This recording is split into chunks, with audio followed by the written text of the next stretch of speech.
Hello everybody! Welcome back to the channel. I'm the provider. We got a snowy February day here, so I decided to bring the provider inside to give you guys a shop tour since we wouldn't be able to get much work done on the lot with all the snow.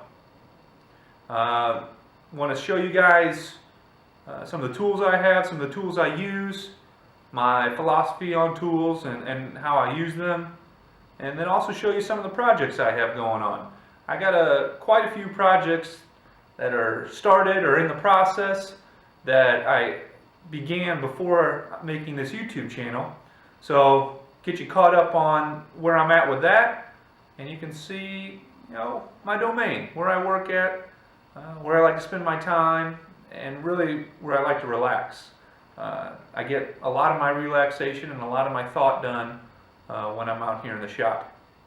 So I appreciate you stopping by the channel. I appreciate you watching. Please subscribe. Please like the video if you do like it. And starting off here, we got what was the workbench that came with the garage, the shop. Got a lot of my tools in it inside the cabinets. It houses a lot of my tools, my sandpapers, some of my finishes, and I have that red toolbox there. It's got all my drill bits, screws, everything that you could need in a little tiny part section. I got that pretty full. Got my hand plane there that my brother got me for Christmas. Great gift. I did a little restoration on it to get it using it right away, but I am going to do a full restoration on it. It's a Stanley number 4.5, sorry. Great plane. Got my shop chair there, some of my toolboxes. You can see I got the hammock hanging up for waiting for summertime. Also for summertime, we got the bag set. Really love playing bags. Cornhole for all you people that don't refer to it as that. Got my chargers, my clamps, levels, some jigs up there, the Craig jig. I really love that Craig jig. Got a little storage up above the shelf, some shingles that match the house, some of my roofing nails, my roofing nailer, some fence line. Got to rep the American flag. I love America. I love American people. Really don't think people are appreciating our country as much as they should. And it's been a great place to live and grow up in my mind. Then we got my mechanics tools there. We got the socket set, wrenches, all my oils for changing oil, transmission fluid, wiper fluid, you name it. Got some more tool storage there, and then you see this chest of drawers here in the front. This is one of those projects that I'm midway through. So this will be for our son's new bedroom, his big boy room, and it's going to get painted. So it had a kind of an ugly looking finish on it, so I lightly sanded the finish off. Didn't want to do too much to it, and then we will be painting that probably within the next couple days, so it should be looking good.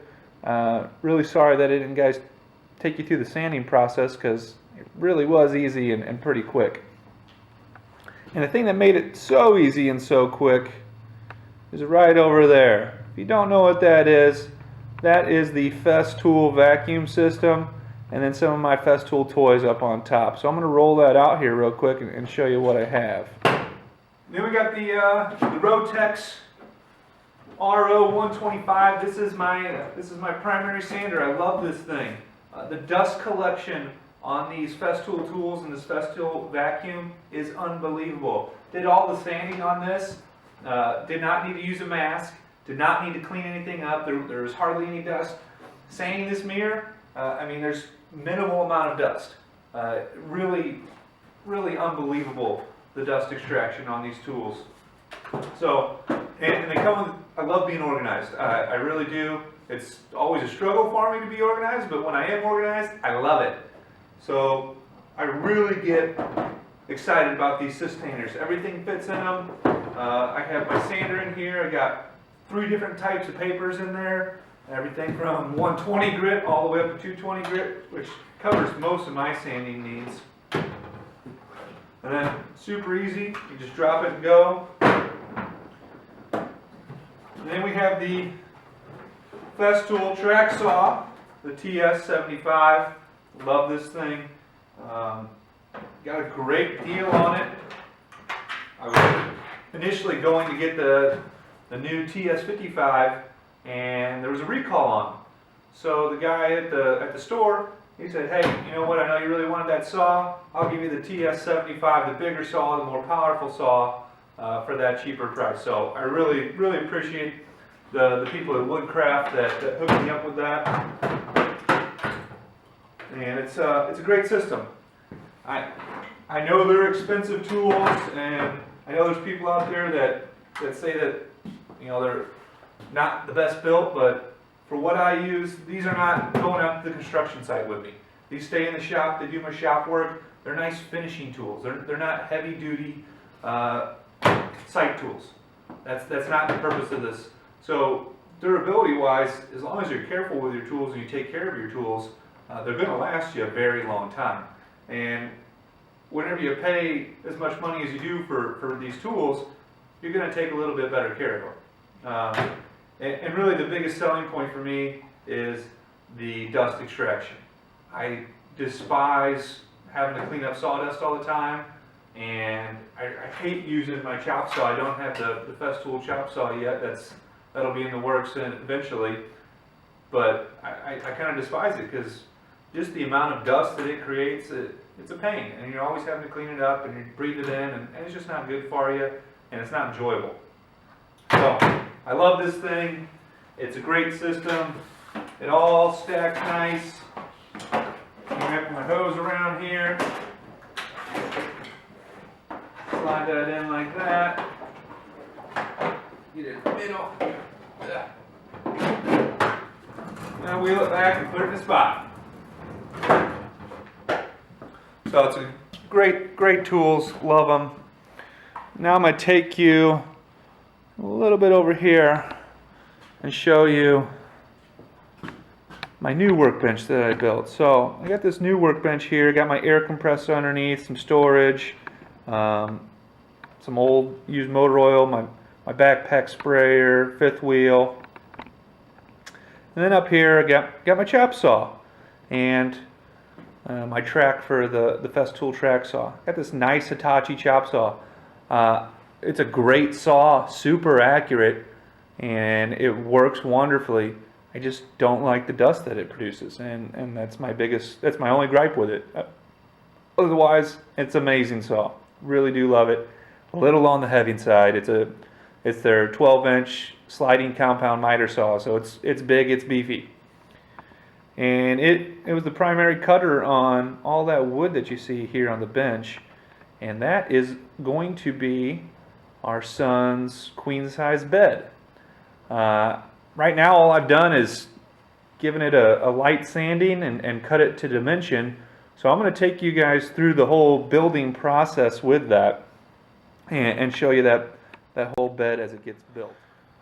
So there's my the Paulk workbench I built, the Ron Paulk workbench. Great workbench, love this thing. Super mobile, it's pretty light, easy to set up and get together. And I'll show you guys in another video how quick it is for me to pull my car out of the garage, pull the trailer here out of the garage with the truck, and then get this workbench set up in my empty space.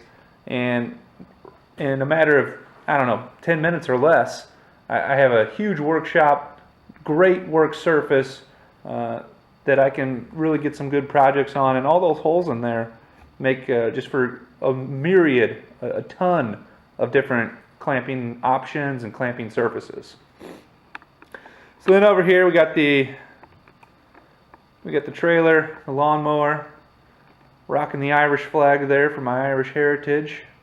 And up above the trailer got some wood storage, got some other storage here up in the rafters. Got the heater in the shop, got that turned off right now. It's kind of noisy, but as long as it's above 32 degrees, it gets the shop nice and toasty. Can easily get it to 65, 66 degrees in about an hour. Great little thing. Wish I knew how much energy it was using though. It is electric, so I imagine it's an energy hog. And you know what? But that's okay to be comfortable out here. So here we have the trailer. This used to be the old mowing rig. Got the Skag 52-inch Pro V. Great mower. Love this thing. It is almost bulletproof. The only issue I had with it originally was the Velke. And I had originally brought the Skag Velke, the one that came with it. It was a single wheel. It left a stripe right in the middle of your row that you were cutting, and I did not like that. It kind of made your stripes look awkward. And then eventually it broke. Where it connected into the mower there, that connector piece, it snapped in half. And it was fairly thick, probably 1.25 1.5 tube steel, and thick walled tube steel, and it snapped in half right on a weld. So I think it was a poor weld and just didn't work out how I wanted it to. And once it broke, I took that opportunity to get this nice Velke made by the original company, that two-wheeled. It matches up with the rear wheels, so it's not leaving this funky line down the middle of your stripe. Really makes a difference. Got Husqvarna backpack blower there, the 130 BT. And then over here, can't really see it too well. Let me hold it up for you. I have my steel trimmer, the FS90R. It's a great trimmer. Love this thing.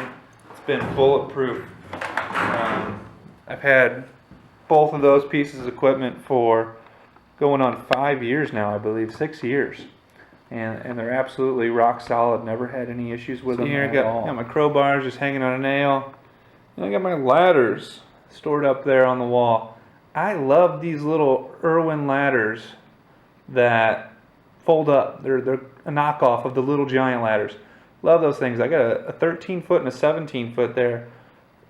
Really everything I could ever need out of a ladder, especially only having a single-story house. And they fold up and they take up so little room. It's just amazing.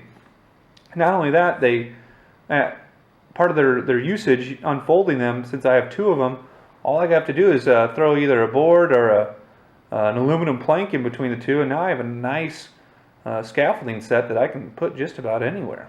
So love those Irwin ladders. And we got the wood cutting kit here. So I'm going to get into that real quick, show you what I use to cut wood. We've been doing some tree clearing out at the lot lately, and tried to get a video of it, but part of the learning process I realized I need to get in closer for some of those shots, and really didn't get anything good footage wise in my opinion. So hopefully this weekend when we're out there, I got 2 more trees to take down, and I'll get some good footage of that, show you the techniques I've learned, share my experiences and whatnot.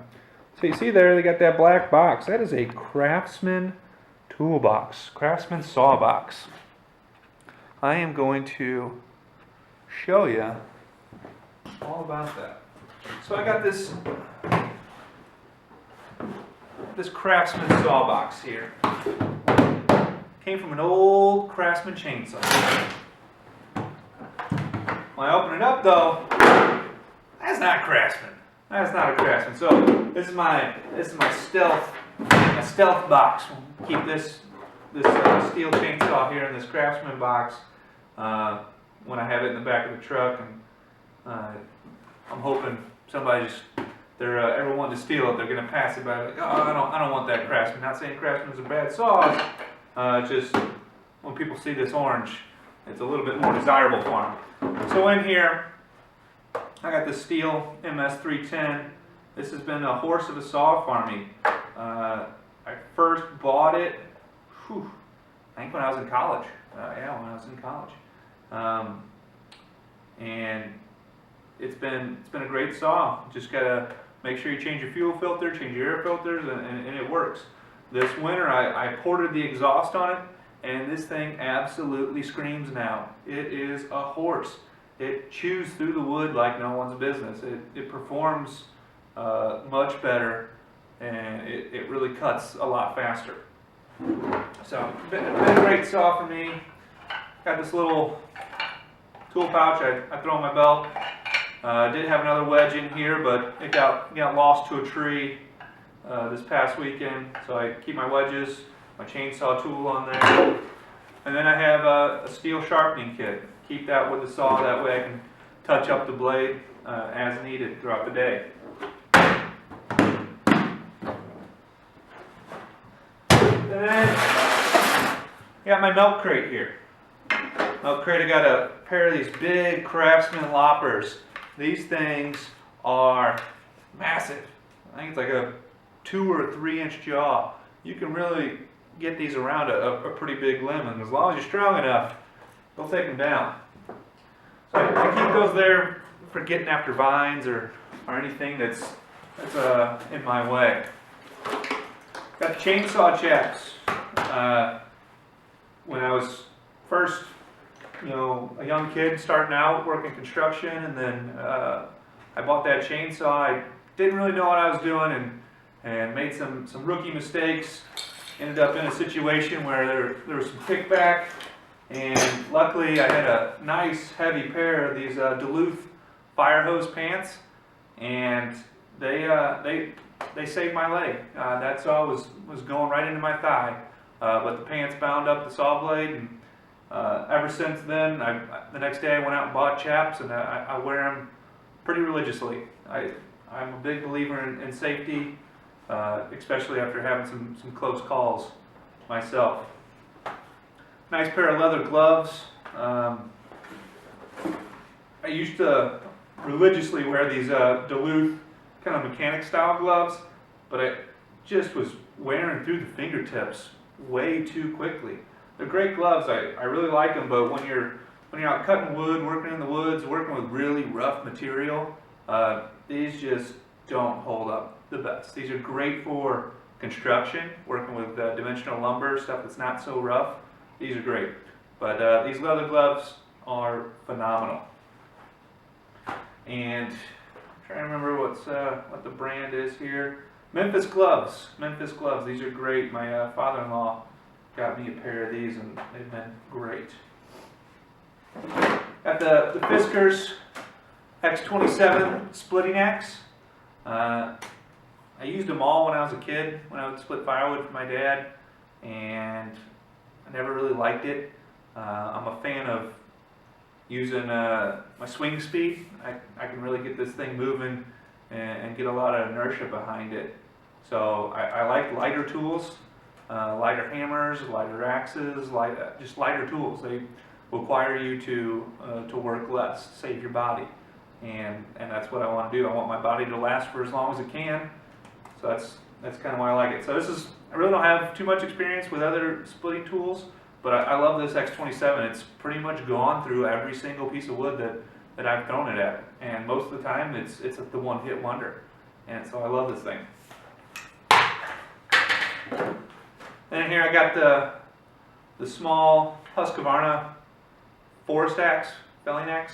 Can't remember what it was exactly, but this thing is super sharp. I did a little work on it to get the blade razor sharp, shaving sharp, and sanded down the handle a little bit, gave it a nice linseed oil coating, and this thing has been great. I was initially concerned about the length of it, just being able to one-hand it when needed, but it works great one-hand when needed. I think it's 26 inches, and it really has been great, especially if you need to be able to reach up and hit something, or if you have to reach down into a creek bed or a ravine, holding off on a tree in one hand, holding this with the other hand, being able to take down some brush. I take down a lot of honeysuckle with this thing. I hate honeysuckle. It's super invasive in our area, and I try to get rid of it whenever I can. And then here's my bar oil and my premix. Premix is almost empty. And what I do to carry it around is I got a piece of paracord here and a carabiner, and I just got them lashed together. It works out great. They stay together. And then if I were ever to need this heavy-duty carabiner, and if I needed to rig up So some line to fell a tree, I got that there. Got an extra can of premix. I use this the Steel HP Ultra. Anytime I would buy a steel tool, they had a great deal. You know, if you buy a 6-pack of this stuff, which worked out to be like 20 or 30 bucks, it extended your warranty for another 2 years. So you got to buy the premix to run the tool. You got to have it to, you know, make the gas. So you might as well get their stuff and get a longer warranty out of it. To me, that's a no-brainer. Got an extra rag. Then I got some more paracord here with a bunch of got a bunch of loops tied into it, and this little bungee cord. So if I ever want to get splitting, I can, you know, have a bunch of logs stacked up in a big circle and run this around the outside and split them without them all falling over. That method works all right. It's not my favorite, so I'm going to be trying some other methods on more efficiently splitting my firewood. So I'll get this all packaged up here real quick. It's pretty easy. Just throw this all in there. I love keeping it in the milk crate because everything all stays together. And roll up the legs here. There we go. So that's pretty much everything. Oh, one more thing. Hold on. The final addition to any garage. We got our fire extinguisher there. It's a water misting fire extinguisher.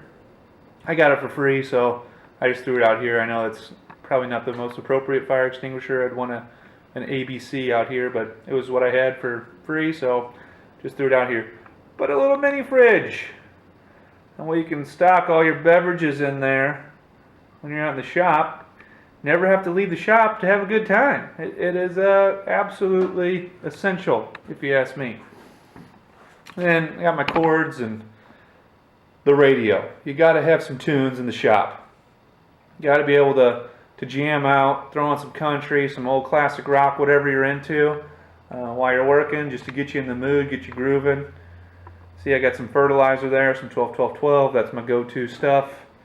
Some Quickcrete when needed, some mortar mix when needed. And you see that rockwood lump charcoal there. That stuff is amazing. I'll be using quite a bit of it in the next couple weeks. I'm going to have a video. We're going to be smoking a bunch of pork butts. Probably about, I don't know, 15, 60 of them. We're going to be making some about, I don't know, anywhere from 120 to 150 pounds of pulled pork. So I'll show you how we do that and my process on getting that amount of meat cooked and done, and then processed. Thanks a bunch for stopping by. Please subscribe, please like the video, leave some comments. Every comment helps me to learn and to get a better idea of what's needed. Thanks a bunch. Provider out.